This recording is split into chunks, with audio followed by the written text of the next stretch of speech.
isolation. This is your radio salvation. Go, go, go, go, go, go, go, go.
Welcome back, everybody, to the third episode.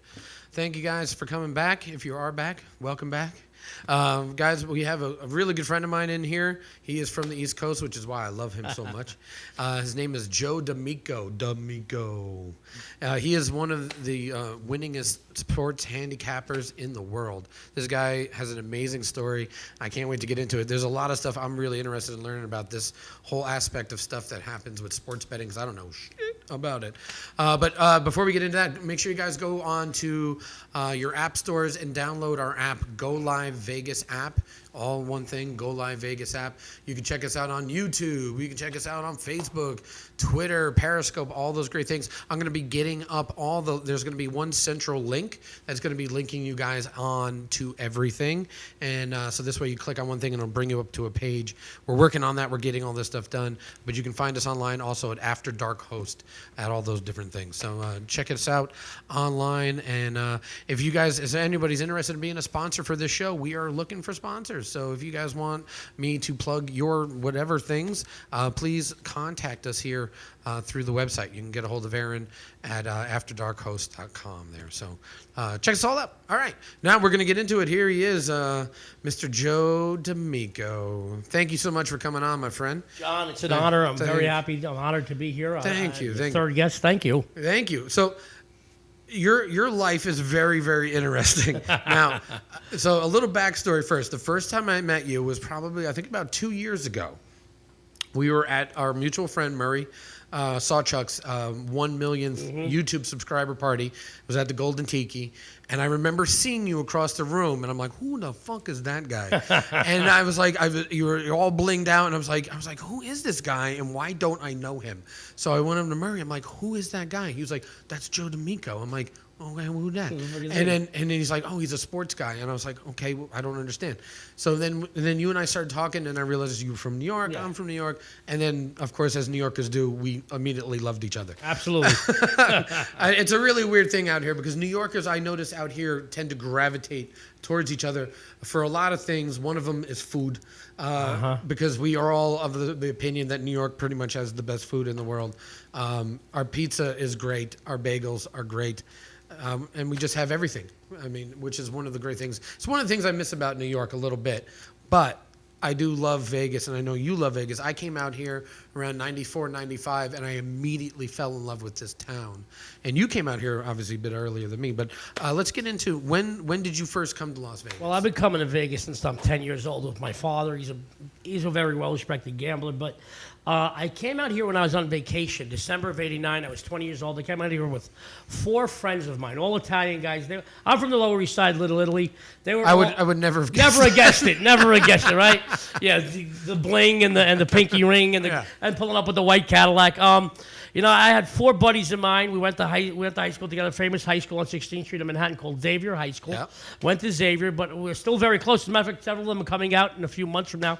But I was 20 years old, December of '89. We got a 5-room suite at the old Aladdin. My father got us a suite. Wow. I went to the Aladdin before they blew it up. It was, but the old Aladdin before they before Yes, It before was an amazing, like literally you get out of your car and you toss your keys to the Yep. valet. You didn't need a ticket. You walked in the front door, and by the time you hit the tables, a cocktail waitress, and by the way, these were cocktail waitresses were long-legged and good-looking. Yeah. And I got to tell you, but before you hit the tables, a cocktail waitress would bring you over your drink. your drink. And by the time you got to wherever you're going, it was one big party. But we stood at the old Aladdin, and we were all 20 years old.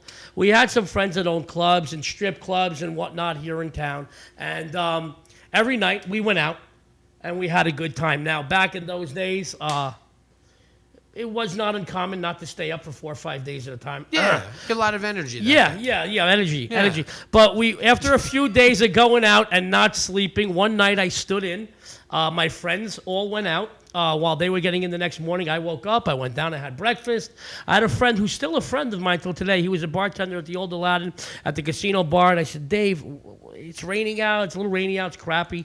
I can't play golf today. All my friends are sleeping it off. What's there to do? He said, well, you can see Hoover Dam. I said, come on, Dave. You want me to go see Hoover Dam? I said, it's great. It's great for Chevy Chase on vacation, but not me. Yeah. I said, but what? He said, you know what? My wife sells houses, and everybody she shows, she gets $100 to show houses. I said, you serious? She says, yeah. I said, call her up.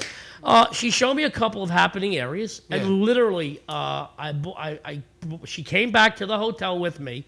Not in a weird way. She came. I said, come back. I said, I like that house over there that I seen over on Chopping Rainbow. I gave her a block of money. I put it down. Of course, I chewed her down on the price, but I bought a house that day. I still have that house 30 years later. I have quite a few houses here in Vegas. Wow. I fell in love with Vegas. I love the weather. I love the city. I love the fact that it is a 24-hour gambling town. We're centrally located. This is the entertainment capital of the world. It really is. It really is. It's amazing. And I love, this is my home. I love this city. It's become my home too. Like I love New York, and it will always be the place I was born. But as soon as I got here, I literally got off the plane. My friend picked me up. We drove past the MGM. I looked at this bright green. That's back when it had the old line, the cartoony, weird Legoland looking line. Yep. And I was like, I love there's a big giant crazy castle. There's a pyramid. I was like, this is for me. I don't know why, but this was for me. It's an amazing city. When you live here, when you're visiting, everybody visits here and they see, what happens in Vegas stays in Vegas, except for herpes. You take that home with you. No, but honestly, when everybody comes here, they visit here, they party, they go home. This is a home for us. We have schools, we have churches, we have grocery stores.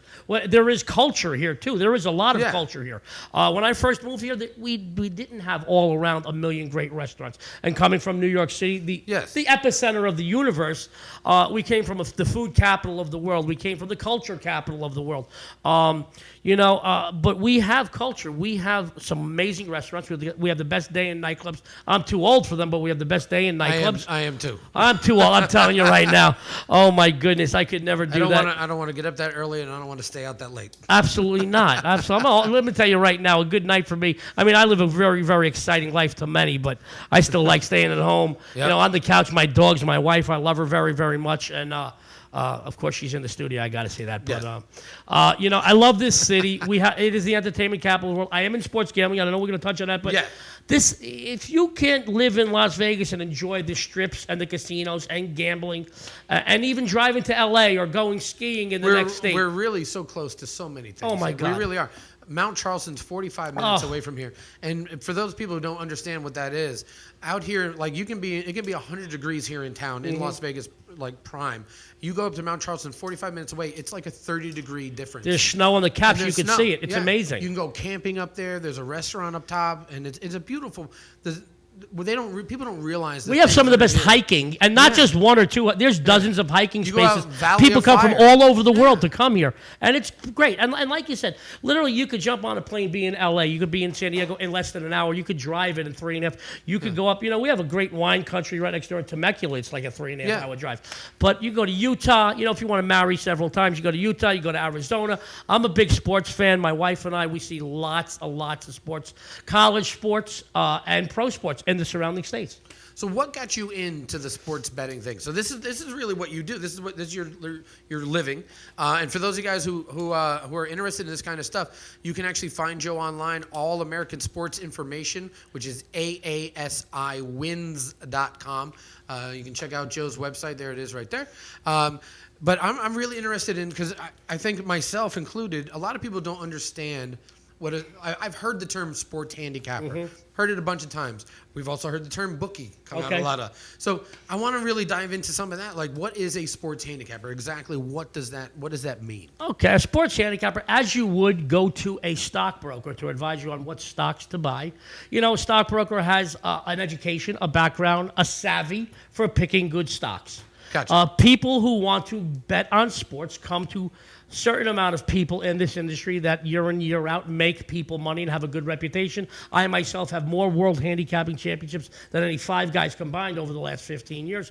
I advise people what teams to bet on. I have a background. I grew up around bookmakers. Now, for our listeners, John, a bookmaker is somebody who takes bets, sports bets. Yes. I am not a bookmaker. I did grow up in Little Italy, Manhattan, and you couldn't swing a dead cat without hitting the bookmaker. And on my floor in Little Italy was the biggest.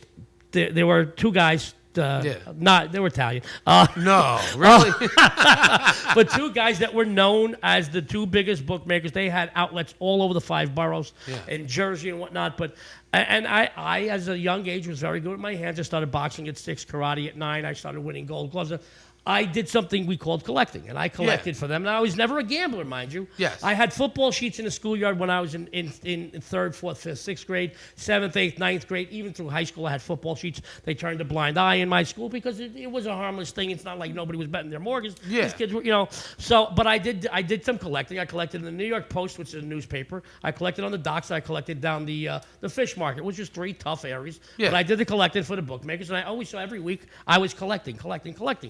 I was never a big gambler in New York. My father's a respected horse handicapper and went to the track, and I always enjoyed that, but I wasn't a guy that needed to go to track 7 nights a week or go to Atlantic City. When I moved to Vegas, I got into bodyguarding celebrities and fighters. Okay. And sometimes I would work every night for months, and sometimes I wouldn't work for months. And a guy like me, and you're a friend of mine, I can't stay idle. Trust me, I'll wind up locked up. I can't have time on my hands. So somebody said to me, why don't you go into that and do some selling on the phones and set like a boiler room? Yeah. So I said, no. So I wound up walking into the most respected handicapper in the world, an icon in the industry, Jim Feist, who is the guy invented the sports handicapping business, and learning from his people. I sold sports on the phone, and I was very good. And within the first 2 months, I made like $60,000, and I was good at it. Now, is this a thing where like you call them or they call you? Both.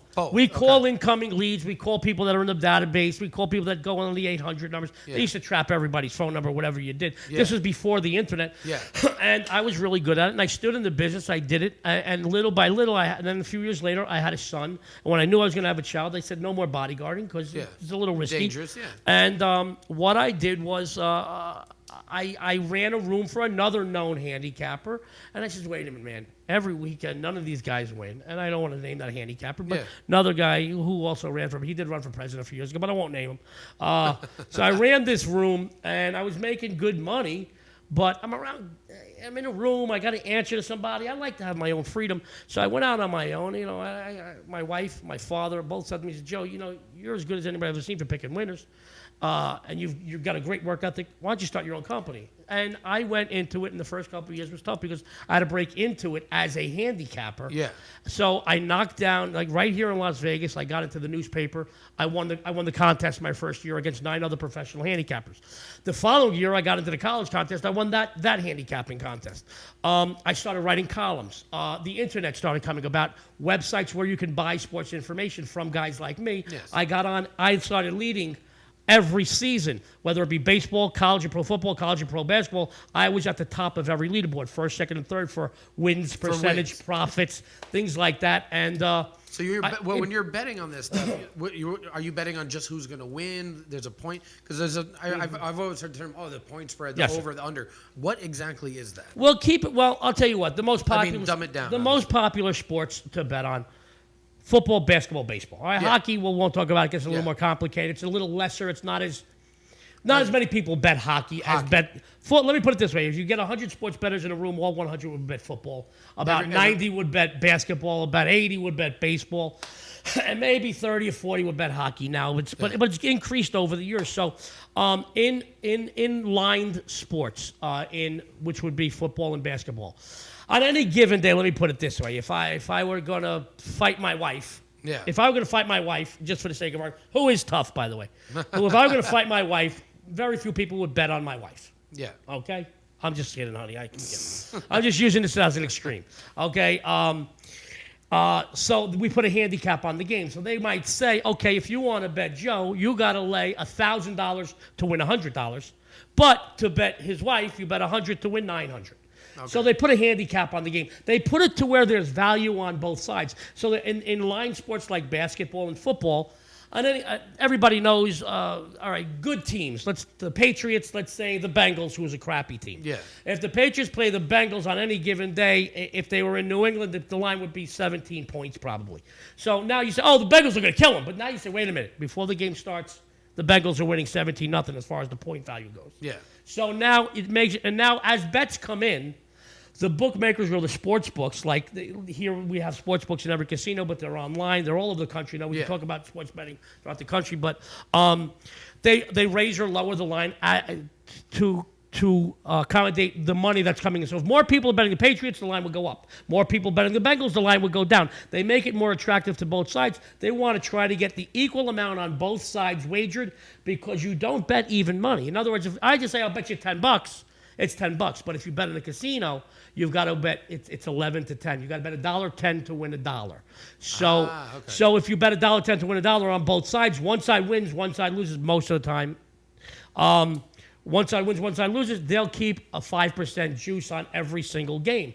And it adds up. And if the sports books, just like the bookmakers back home, do their job correctly, they will make money. And there has been an explosion of sports betting in this country, John. 25 years ago, the only place outside of the state of Nevada you could bet a sports bet was with your local bookie, and that is illegal. Yeah. Now, nobody knows what nobody knows. It was a victimless crime, things like that. But what happened was, with the emergence of the internet, they became these offshore gaming facilities, Costa Rica, Dominican Republic. These guys and they were all American-born people, went there. They said, well, I'm starting a sports book. I'm putting it online, and we take bets. Well, in the matter of time, they were doing billions upon billions upon billions upon billions every year. Yeah. Now, as Nevada handle raised, you can only imagine where people were betting in the other 49 states. They're betting tons and tons of money with these offshores. So now, government, that is a crazy governor in Jersey named Christie who said, you know what, I want sports betting. We got casino betting. I want sports betting. He battled for years. They finally broke through. And they're doing more of a handle in Jersey in sports betting than we are in Nevada. Right now, presently, about 20 states have legalized sports betting.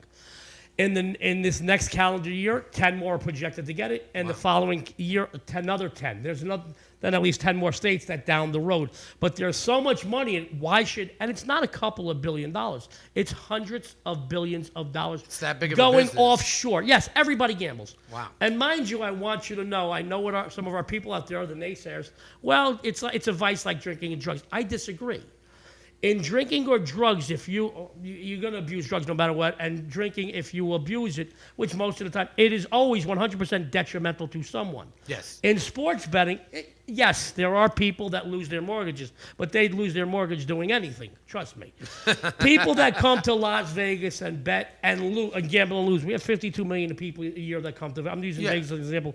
That come here. The people that come here gamble and lose about $400. But for that, they stay in a great hotel. They see great entertainment. We've got great weather, day and nightclubs, shopping, and food. So there's an entertainment factor. And for friends of mine who do this for a living, it is a business.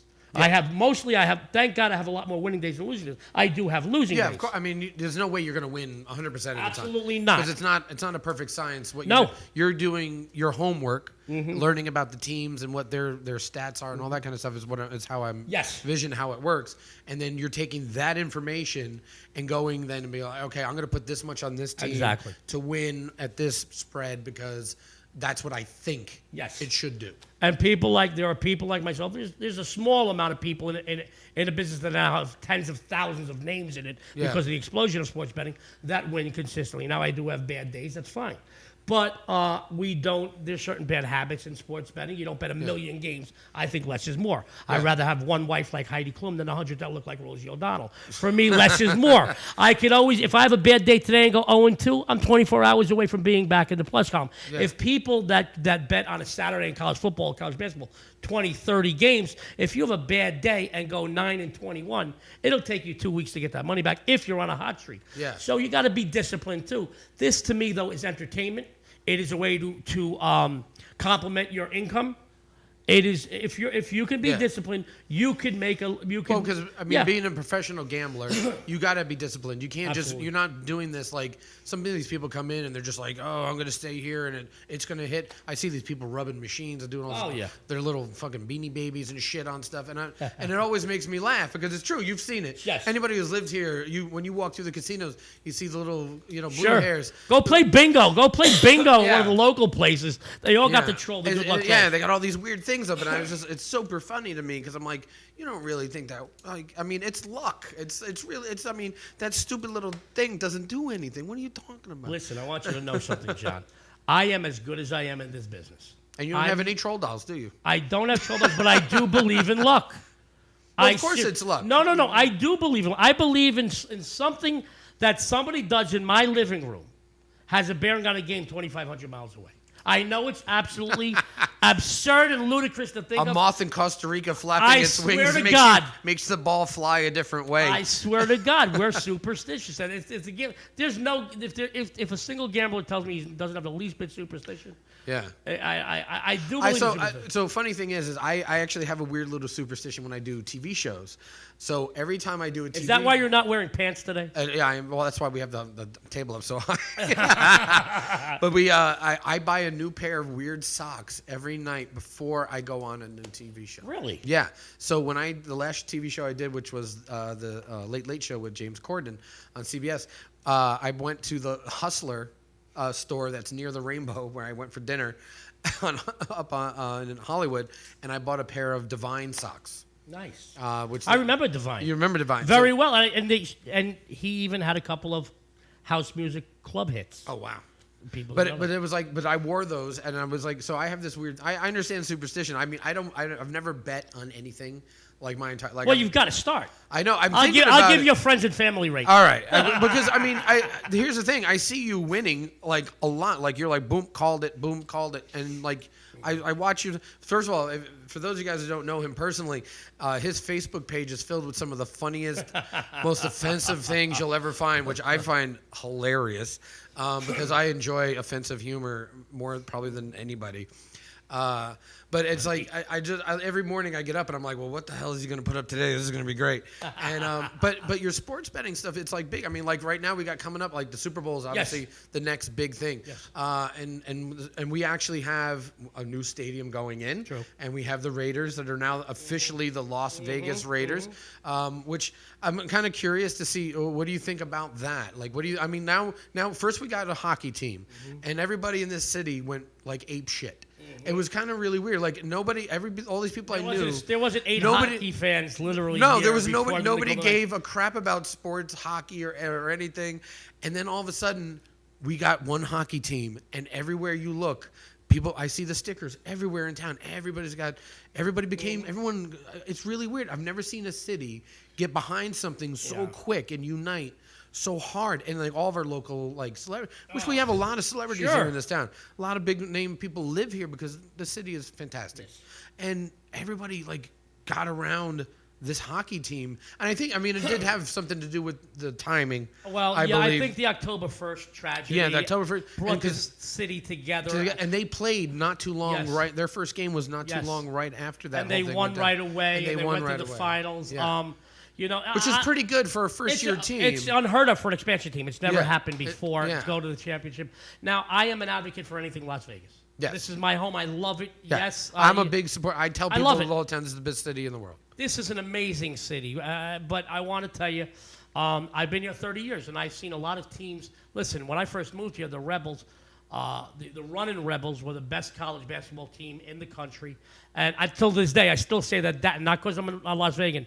As a professional sports bettor and sports fan, there's never been another college basketball team that was that complete as that team. They were children playing against children. They were amazing. They were just, but in any case, but 2 years later they started losing. Yeah. The stands were empty. Okay, we have UNLV football. There's maybe 2,000 fans that go there. Yeah. We have arena you don't football. hear anything about it. You know, yeah. if this team did not win, their tickets wouldn't be. That's right. And guys, I am an advocate for Vegas. Anything that's good for Vegas. But what pisses me off about the Vegas Golden Knights is they're the second highest regular season ticket in the NHL and the highest postseason ticket. Next year, they're going to be the highest regular season. They're going up again 13%. And Pete, I want you to know, it isn't the tourists that are paying the prices to these games. It's the locals. And let me tell you, if you've been to the T-Mobile, which is a nice place to see a game. Yeah. But, I kid you not, we went there opening night. I've seen 100 things at the T-Mobile, maybe more. But we went there opening night for Guns N' Roses. I was there as a guest of the band. I went up to the refreshment stand, the concession stand. I bought 2 beers and 2 Absolute and Red Bulls. It was $80-something. Holy shit. Now, how does a family of 4 go to a game where shitty seats in the nosebleeds? Well, first of all, those kids shouldn't be drinking so much. Yeah, well, this is true. But then again, they do live in Vegas. You know, they should be drinking what I'm margaritas, saying- let's be No, honest. but like a family of 4, and this is why people say, you hate the Knights. I don't hate the Knights. I hate what the organization and the T-Mobile is doing to the locals. Yeah, it's not the team. I mean, the team, those guys aren't making They're that great. money. No, well, the team is getting paid. The team players is are getting paid. a Yeah, lot. but they're not getting the concession money. No. themselves, you know. They're robbing these people blind. They keep going up, and literally, I have friends that can't afford to go to a game. How much are the games there? I've never been. Literally, a shit ticket in the nosebleeds against a shit team is going to cost you $100 and change. Are you kidding me? 100 and change. If you want to go down a little further, 2 and change, 3 and change, 4, 5, 6, 7, $800. Wow. For one ticket. Wow. That's a lot. That's a lot. And I'm using extremes here, but listen to me. Yankee Stadium doesn't charge it. Plus, they jack up parking on the strip. Yeah. $25 to $40 per place on anything that goes on at the T-Mobile that night, any place on the strip. Now, as a gambler, this doesn't affect me, John, because I don't pay for jack shit here. Yeah. All right. I have friends of mine who go, I can't go to the strip because I pay for parking. Dude, you make $1 million a year, pay the $20. Well, you don't pay for it. I don't pay for it because I gamble and everybody knows me in town. But also, like anything else, John, you work in entertainment. You work in a place. If I'm a regular, I get treated different anyway, and everybody knows me in town. If you're spending more money, you're going to get treated. I mean, that's the way this town has worked forever. It's built on gambling. Listen, we got a great baseball park, the Las Vegas Ballpark. I did a column on it for the Gaming Today. I write for the Esteemed Gaming Today. I write a baseball column, a college football column, and I just started an entertainment column. But I wrote something about the Las Vegas Ballpark. It's a great place to see a game. If you park and have to walk in with kids or the elderly or somebody with an impairment, impossible. It's a long walk in the stadium. The stadium itself is beautiful. It's gorgeous. The seats are amazing. They're geared towards the heat. They're mesh. They're beautiful. You could see from anywhere. It's a great place to see. I went up and I bought, I think nachos were like $13. Beers go from nachos are how much? $15, $16 for nachos. All right. I went and I bought beers for us. I bought 4 beers. It cost me $50-something. And I did a column. I'd say it's a great place to see a game. It's a great event. In between every inning, they have events. It's great that you meet and greet. It's a great place. But they rob you blind. And somebody wrote the paper and said, well, it's very comparable to Major League ballparks. I said, whoa, you just said it yourself. It's not a Major League ballpark. It's a minor league ballpark. Yeah. And this isn't Major League ballpark where visitors of fans are coming in and paying some shit. Yeah. The locals are paying. So the same thing with the Raiders. I just had a friend of mine who's very well off. He owns 5 or 6 businesses here in town. It's the same business, but he owns 5 or 6 branches. Very, very well to do. And he called me and says, Joe, just to get the right to bid on the Raiders tickets is tens of thousands of dollars, wow. $10,000, $15,000. He says, and I did that. Now they want $12,000, $12,000 a ticket. $12,000 and you get 8. And he says, how many home games do they play? I said 8. He said, wait. So I'm paying $48,000 for 8 tickets. I said, yeah. He said, can I sell them? I said, yes, you can. You can, but you got to be careful. I don't know about the Raiders. Some places you can't sell them for more. Some you can. But I want to tell you this. What bothers me about the Raiders in the stadium, when they were talking about getting a pro football team here, San Diego Chargers and the Raiders were in talks. Now, with Las Vegas. With Las Vegas. Gotcha. The San Diego Chargers, if you ever go to a game, the fans are nice. They're all sweet. It's a great place to see a game. Everybody's friendly. It's a good team. They're well liked. The Raiders, and I have nothing against the Raider organization, but their fans. I've heard a lot of things. Now, I've never been to... It's a nightmare. I don't know. I've never been to a game with the Raiders or anything like that. I remember Lyle Alzado, I think, was the last Raider that I ever remember playing. And but I've heard you see online on Facebook and like stuff. Oh, the Raiders fans, they're so horrible. They are bad. But why? But what makes them? Maybe bad? it's the area. Maybe it's the fact that the gang element take their colors. That's the thing. Do they just like? But to you want fight the with truth? people? It is a bad thing. If you walk into Raider Stadium, if you walk into the Oakland A's, go see an Oakland A's game with a Yankee jersey on. I went there twice with my family, and twice I hit people. Wow. Yeah, two guys followed my wife who had a Derek Jeter jersey on. Really? Into the ladies' room. I heard her screaming. I went in there and hit a guy. Cops were trying to put me in cuffs. Wow. And then that was the second time in like 2 years. It is not a good place. The drinking, the alcohol, the problems. But here's the thing, John. When we had the NBA All-Star game here about 6 or 7 or 8 years ago, Yeah. in 1 week that we had the NBA All-Star game, we had more murders, assaults, rapes, robberies, prostitution, and drug arrests than in the history that they were keeping records in the state of Nevada. Wow. And that is because most of the people that came in for that game were from that area in Oakland. Wow. All right? It is listen, I'm not saying everybody that's from there. But listen, you've got Berkeley on one side, nicest, they're all still stoners. They're stoned from the 70s, great people. One of the greatest colleges in the country. And on the other side, you've got San Francisco, which is the New York of the West Coast, but cleaner. It's gorgeous, cultured, gorgeous, the sweetest people. And in the middle, you got the septic tank, which is Oakland. I'm sorry. And these fans are coming here. I worry about the safety of the people that live here. And that's what I'm talking about when I say I don't want the Raiders here. Ah, okay. Well, that's understandable. I mean, I don't know a lot about them, but I've heard all that kind of stuff. But if you guys, speaking of, if you guys want to talk to Joe or ask him questions about how to bet, what to bet, that kind of stuff, you guys can call in now. We have a phone line. It is open. It is live. It's 702-660-7666, my favorite number, 702-660-7666. I encourage you guys to call in right now and ask Joe. He's here. I mean, he's a wealth of information. You brought along here, I think, a sport book thing here. Why don't you tell us a little bit about that? Well, right before I came here, the props come out for the Super Bowl. Obviously, the Super Bowl is the single biggest betting day of the year. I can't even tell you what they're going to. Now, people will bet on anything, right? Like you can bet like whether or not, you know, the certain like colored socks or like stupid shit. Stuff like that. Yes, as non-sports related, who wins the coin toss to how long the national anthem will be, you can bet on. There is a specific prop in some sports books that say, now I haven't seen it in Vegas yet, but doesn't mean it doesn't exist. I did hear about it, that it is online in some sports books online, that you can bet minus 250 if you will see, because J-Lo's doing the halftime show, J-Lo's the crack of her ass. You can bet money. Yes, and I know somebody that actually put $40,000. Put 40 grand. You will see the crack now, of her what's ass. the payoff if it happens? He put 40 grand. How much does he wins win? 10,000. So he gets 50. It's not a big value. No, bet, but he wins 50,000 essentially. Well, no, he wins 10. He profits 10. He gets back as a regular. He gets 40 plus 10. Now for me, who is I always look at value in anything. Yeah. I don't feel it's a lot of value in that, and it's really a crapshoot. I mean, I think it's almost more like a funny bet. Yes. Like, I mean, if you got 40 grand to throw away, I don't, but you know, if you had 40 grand to like, hey, I'm going to throw this out. The reality is it's probably going to happen. It's probably I mean, going to she's happen. not known for wearing, you know, very. I don't know if it's going to happen. My wife left the studio. I don't know if it's going to happen. I'm just trying to will it that it will happen. But I will tell you, I'd like to see it happen. I mean, what's the most ridiculous thing in sports that you know of that you've ever heard of somebody betting on?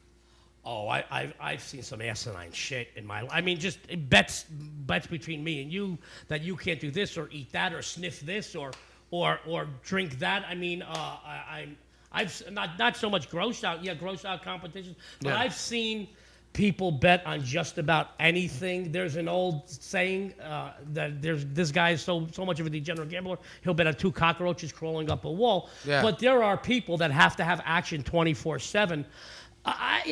Bets like that, like the crack, there's no value in it, and it's really not. Yeah, it's a silly bet. Yes. I mean, it's a silly thing to bet on, but it's like somebody going, I'm just going to bet on, like, you know, whether or not the guy's got, you know, white shoes or Sure. blue shoes or purple shoes or I whatever. mean, something that you don't have any like me personally. I have to be a little more in control of something I'm going to wager my money on. You're going to make and an I'm gonna educated bet. and I need to have value on it. It has to Yeah. bring me value. Yeah. A lot of people bet. There's things that you can bet in the beginning of a season to see if certain teams will win the Super Bowl, the World Series, the National Championship, the NBA championship. And for me, I would never bet a favorite because you don't get. I would be locking up my money for 6 months of a season, and you're never going to get. And the teams that usually win it are teams that are already favorites 3, 4, 5, 6, 7 to 1. Yeah. And it's not value in it. I mean, if I see value on a 15, 20, 30 to 1 team in any of those situations, then I'll say, But I'd rather bet more on an individual game. And A, I don't lock up my money for 6 months. B, my money's in my pocket where it belongs. And C, if I win, it's in my pocket tomorrow. If I lose, I only have stress for 24 hours. So what? So somebody who's never bet on a game before, just say if someone who's never bet on a game before, what is something that they can like? What should they be looking at? What should they be betting on? Well, take the Super Bowl, for example. Everybody knows about it. Everybody watches it. Our grandmothers bet on it. School kids, they got office pools. Even if you're not a sports fan. Yeah, I remember all the little squares. Sure. I mean, I've seen a lot of this stuff at different places. People, bet the square thing. I never understood it fully, to be honest, but I know it exists. Yeah, but everybody bets the Super Bowl. And like right now, the line is currently Kansas City 1. There are some 1.5s around. It got bet back down to 1. I think this game is a straight-up pick 'em, which means I think they're very evenly matched. They're not playing in either one's home stadium, which would give them an advantage. Yes. I do believe that both teams have strengths and the others have some weaknesses. As far as, Kansas City throwing team, amazing team. They could score on almost on any team in the NFL. Yeah. But Patrick Mahomes, throwing quarterback, can run the ball as well. But they are not a running team. They're predominantly a throwing team. And San Francisco comes in with the best pass rush in football, the number 1 pass rush with a prolific front four. That's amazing. And then Kansas City, who ranks, I believe they're 26th against the run, faces one of the top running teams in the league in San Francisco. Now, Patrick Mahomes, a little more battle-tested than Jimmy Garoppolo, but Jimmy Garoppolo has an edge. He is Italian. So I will tell you this. So it's a little greasy. It's a little, fucker. Oh, my goodness. No, but I think I think this line is really where it should be. I think it should be an even. You think it's going to be a real good game? I think it's going to be a great game. I think it's going to be one of the most competitive games we've seen in years. It's not going to be like one of those ones. It's going to be a blowout kind of thing. I don't see it being a blowout because another thing, both coaches are very smart. They're both teams. Neither makes a lot of mistakes, and big games come down to usually who prepares better. But both teams had 2 weeks to prepare. They're both well coached. They're 2 of the 3 or 4 winningest teams this year in football, and both teams are smart. They play good football. I think it's going to be a very entertaining game. I think a lot of people are happy that the Patriots are not in it. They had a dynasty for 20 friggin' years. Yeah. A lot of people are happy. Tom Brady, he's not Tom Brady anymore. Now he's Mr. Giselle, so he's not so much in the. But, I like to mess with anybody from Massachusetts. They gave Grady the greatest baseball player that ever lived, and they elected the Kennedys, so I like to fuck with them. So. Yeah. That's fantastic. So let's get back to the to the hockey. In this town, hockey started like just out of the blue, right after a very traumatic thing that happened here in this town. And a lot of people got behind it. And I think it's brought a lot of people together here in this town.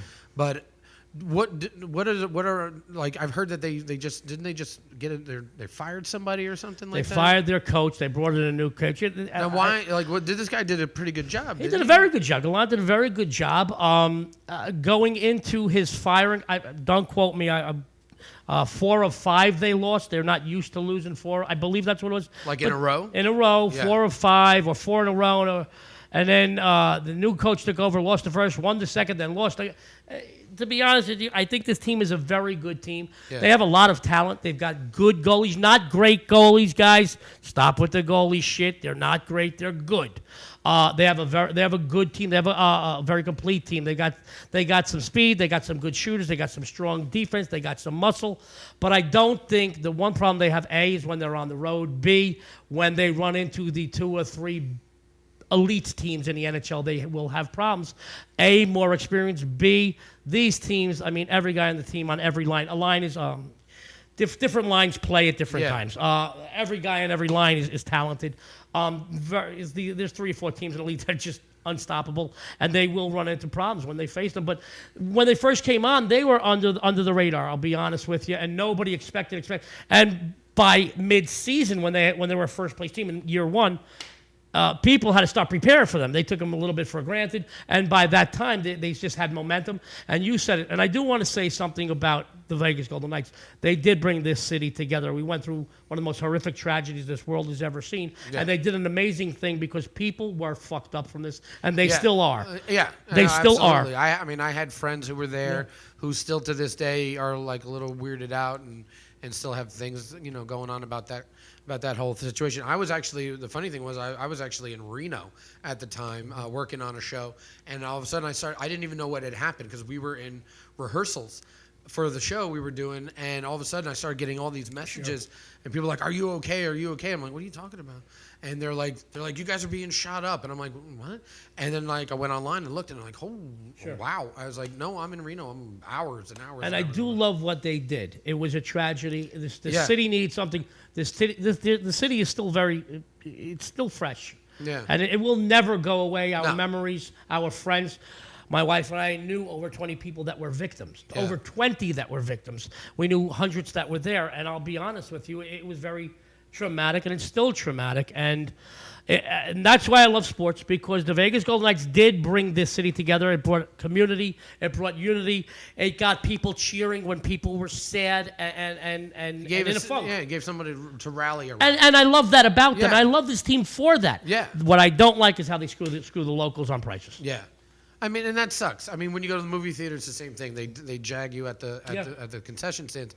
But I mean, last professional sports game I went to go see a Mets game with my brother a bunch of years back, and I hadn't been to a baseball game, and this will date me a little bit. I saw the New York Yankees play the Astros, I think, and Reggie Jackson was on the team. You're kidding me. You're talking the early 80s. Yeah. So I was a little kid, and I remember standing there. I was in Scouts, and we went as a group of kids. Did you bring your glove? I did have my glove. That was the coolest thing. Yeah, we used to bring our gloves, and we were like, we could catch a ball. I mean, nothing ever came anywhere near us, but... Well, I know a lot of people in town that get hit in the face with a lot of balls, so you're fine.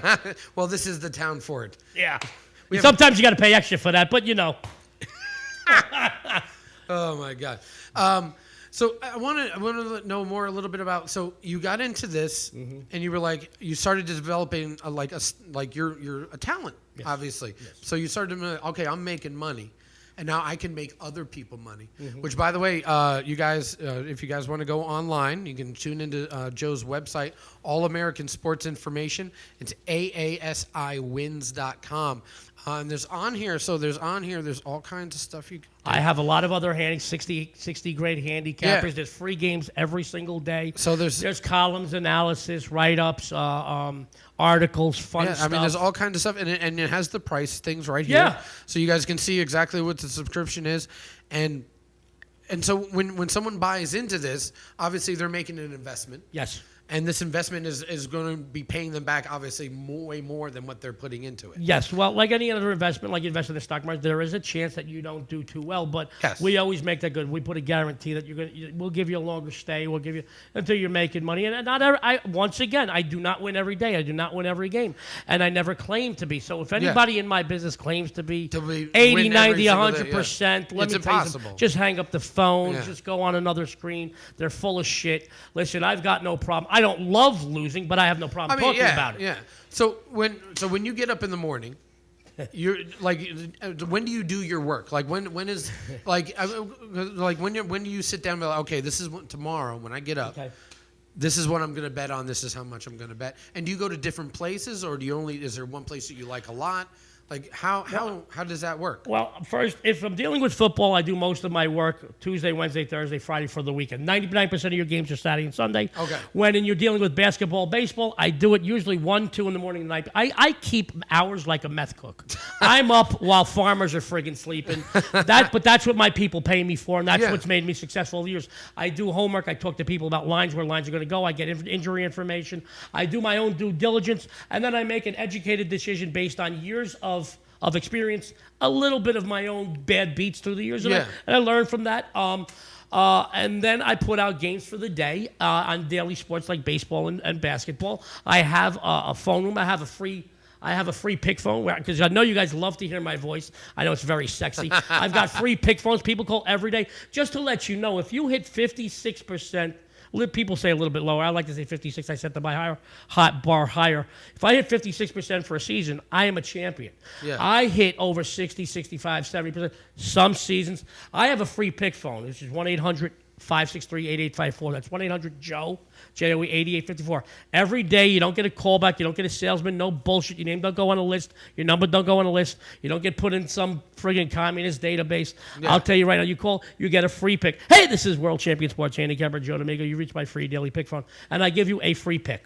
No ifs, ands, or buts. And I've had this line, September was 5 years. Okay. So a little 5 years. I am documented at like 67.2%, somewhere in that neighborhood Of winning. of winning. So in the not thousands of plays I put, it's off the charts. It's Yeah. off the charts. I have a paid pick line, the 855-563-8854, 855-JOE, J-O-E, 8854, that I don't put up games every single day, but I got games for like $7, $10, $15, $25. Yeah. And it's on a recorded message line. Nobody calls you back, and that line hits at over 72, 73%. And all my releases are documented on not one or two, dozens of websites that I belong to. Yeah. So, whatever happens goes up. You see it. You see the numbers. I can't lie. There are people that tell you, listen, there are people that tell you how great they are. But when numbers don't lie, and when they're documented, I don't own these other websites, these documentation services, or these other websites. My own website, people say, wait a minute, he owns that website. I don't host my website. I have somebody else that hosts it. Yeah. I'm not even a part of it. The only thing I can do on a daily basis is go in and put up new articles or columns. Other than that, I have no access to the back end of my website. I do that impartially because I want it to be fair, so nobody says, wait a minute, you could fluff those numbers. Well, that's good. I mean, that's a straight up and honest thing Mm-hmm. to do. I think people should. If you guys, we can pull that up again, and also you guys don't forget. You guys can call in. We got about 15 minutes to go, but 702-660-7666. You can call in, ask Joe some questions or whatever. But tune in, go on Joe's thing. You get a free pick. It's free. Free every single day. It doesn't cost you a dime. It doesn't cost you a dime, and you can maybe make some money. Yes, And and you can bet as much as you want. Well, somebody based on has that to have. information, Yes, if you live in one of the states that gambling is legal, or the state, or I have. Now, what happens? Now, what about these people where the gambling is not legal? So they cannot do this. Is that true? At my end, it's for entertainment purposes only. Then, honestly, listen. Kind of like like tarot card reading. Yeah, right. 20 plus states have legalized sports betting, and by the end of the year, another 10. By next year, another 10. It's kind of like the marijuana thing. Like it's just a matter of time before it just takes over. Absolutely. I mean, the whole nation is going that way. I think the South is going to be the holdout. Myself, but Sure. I think those guys will be a little slow, like they were for most things. But Yeah, there's a reason why they lost the war. Yeah, exactly. But you guys can tune into it. I mean, check out Joe's site. There's all kinds of great information there. This is interesting. I'm a big fan of the movie Casino. I love that movie. So in that movie, there's a thing that goes on where the main character, Lefty Rosenthal, said nobody had done the sports book thing in a casino before. Is that true? Was he the first person to bring the sports books from the outside to the inside? It's funny you mentioned that. I didn't meet and know when I was very young coming here those main characters, the real characters. Yeah. I knew him and the guy that Joe Pesci played in real life. Yeah. I knew those guys. Yes. Back in the old days, the sports books were usually owned by bookmakers from the Midwest back east that came here because It was they got legal. run out of but it was illegal in New York, Kansas City, Chicago. Yeah. They had so many. I have a friend that was a big sports book guy here. He had 140 bookmaking arrests where he was from. Yeah. And he came here. He opened up a sports book. And it was completely legal here. It though. was legal. Yeah. And what happened, John, was the casinos didn't want anything to do with sports bettors. It was the riffraff of the betting industry. And Why was that though? it was always it's- looked down upon. But because they think the table games and the slot machines like that's like a bet like a It was more a better street. way? It was more street. I will tell you this: when when Napa started growing wine, Yeah. France and Italy looked down upon them. Now Napa's great. Now you've got Paso Robles, and you've got all these other places. Temecula now. Temecula 30 years ago started growing wine. Yeah. Napa looked down on them. Now they're respected. It took time, but it was the riffraff of the gaming community. And Lefty Rosenthal was the first person to say, "Hey man, we're leaving money outside. Let's bring it in." Yeah. And he was. They were freestanding buildings on and around the strip. Here on the main strip and on the downtown strip, that had just and it was riffraffy. I remember them. They were shady as they hell. were sketchy, man. They were sketchy and Like the flickering fluorescent oh, bulbs. you left. You need a penicillin shot or something. And but no, he brought it in, brought a little more respectable to it. And he brought a lot of money to the casino because, one thing about the game, and this is what some people don't get about this city. This city, and people say this about paying for parking. I don't pay for parking. I'm Joe D'Amico, a gambler. Yeah. If you gamble, you don't pay for things. Yeah. You don't pay resort fees. There's lots of kickbacks. You here. don't. No. If you don't pay, you get comped. Yeah. I don't pay for meals. I don't pay for shows. I don't pay to park. And somebody says, "Well, I pay for parking." I said, "Well, you're forgetting what this city is built on gambling. And if you gamble, you get the key to the friggin' city." Yeah. So I think that's very, very important. So he brought it in. The casinos don't want to give away any money. Why would they? But I want our listeners to know, although there are hundreds of billions of dollars bet throughout this world on sports betting. Sports betting is a very small percentage of casino gaming revenue. It is not a big. It's like bingo. There's a lot of casinos locally that have bingo. They still do bingo, yes. And it's always hilarious for me. It's great when I walk by them. I'm like, and they're packed. They're still packed. Those places are packed. It's like Keno. Like I've never Oh. understood the appeal of Keno, but people in this town, like they'll sit there, they'll play the machine. Oh, absolutely. They'll sit there. I remember when I first came to town at the Excalibur, my first like real job here, performing job here. They used to have a free stage up on the second level across from the buffet. And we did 3 shows a day, 6 days a week, 3 30-minute shows a day, 6 days a week, and so it was free. People would drop their kids off most of the time. But I was 23 years old. I just wanted to do my magic act, and I didn't give a shit. And there was a Keno booth right by the buffet, and it was just like some chairs sitting there, and people would just absolutely all day long. And I'm like, and they even had the Keno stuff in the bathroom. I remember the Keno Keno board was in the bathroom. Like you could be shitting and playing Keno at the same time. It was amazing. And I was like, I'm sitting there going, this is like, what is this? And it was, but like bingo, like people come here and go crazy for the bingo. I'll be honest with you, sports books. Race is another story. Race is pari-mutuel. They get a piece of the racetrack no matter what. But so it's a little more difficult to explain. But bingo, Keno, sports books. It's a courtesy to get you into the casino and keep you there so you can bet on the tables. Yeah. Now there's a lot of money in drinking, in food, and in shows. I mean, you go to a show. Some shows cost a few $100 to go see. Back in the day, back in the 70s, shows were giveaways. Oh, absolutely. Back in the this is all obviously from stuff I've read, and then of course a lot of old timers that I've talked to who grew up here in that time period.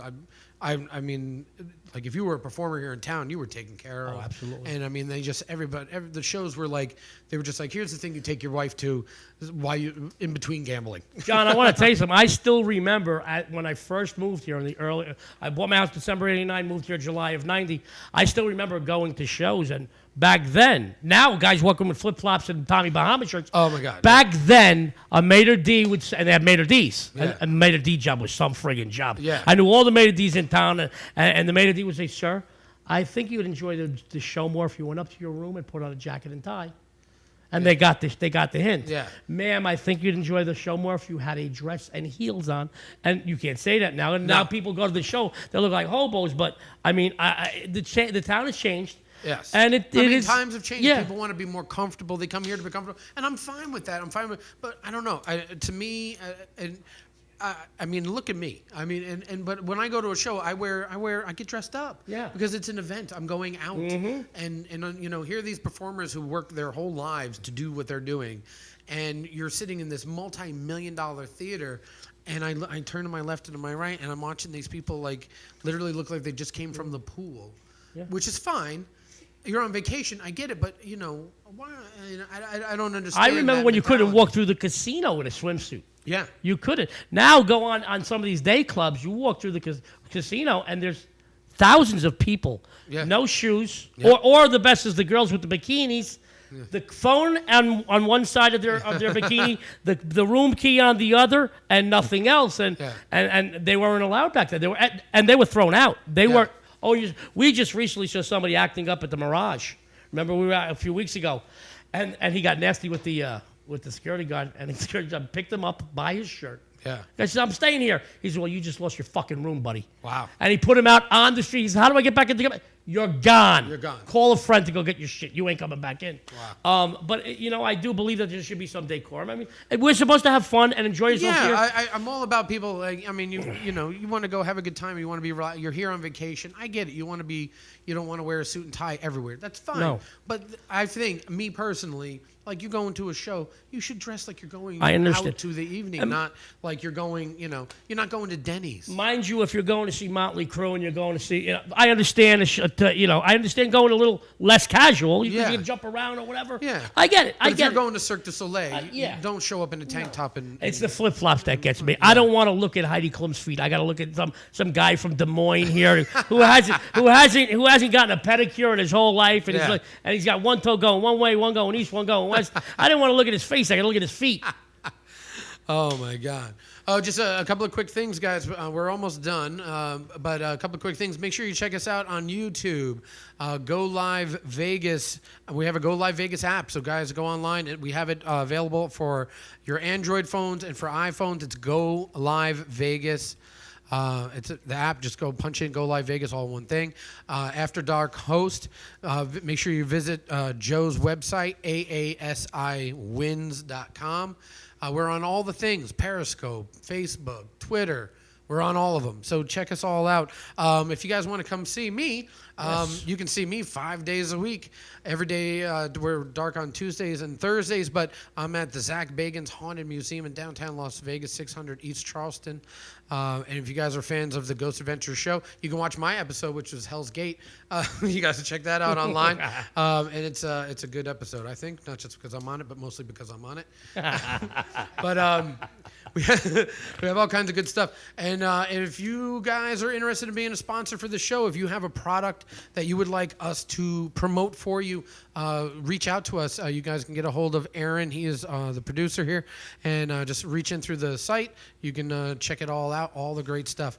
Joe, I can't thank you enough. I've known you only a very short time, but I feel like I've known you forever in a lot of ways. And always, I don't know if it's a New York thing or not, but I think it is. When we find people from the East Coast, we tend to gravitate towards each other because of our passion for stuff. And my girlfriend Rebecca always yells at me because I talk over her when we're having a conversation, which. Yeah, see, it happens. If you're not from New York, you don't know why that. We just all do that, and I try to explain to her. She's like, "You're yelling at me." I was like, "No, I'm just talking." I was like, "This is how we talk." and it's just it's been great knowing you, and I'm very happy to have met you, and because of our buddy Murray. Yeah. And if you guys don't know Murray the Magician, he has a show at the Tropicana, so go check him out. It's amazing. It's a good magic show. It's good for all ages, too. So if you have kids in town, which I don't know why you would, but if you decided to bring your kids here to Las Vegas, I encourage you guys, go check out Murray's show. There is a lot of things here to do for kids, but this town was definitely not designed with children in mind. But there is a lot of great stuff. Where my show is at the Haunted Museum, we're 16 and up. So if you have kids, just because if you happen to watch our show, Ghost Adventures, which is on the Travel Channel, #1 show for 10 years, by the way. Wow. Going strong. It is not like the TV show. This is the stuff. This is the real stuff. We have a lot of crazy haunted, crazy stuff, and a lot of weird things happen. We have people vomit and pass out and get touched, scratched, all kinds of stuff. All happens daily at this museum. It's great.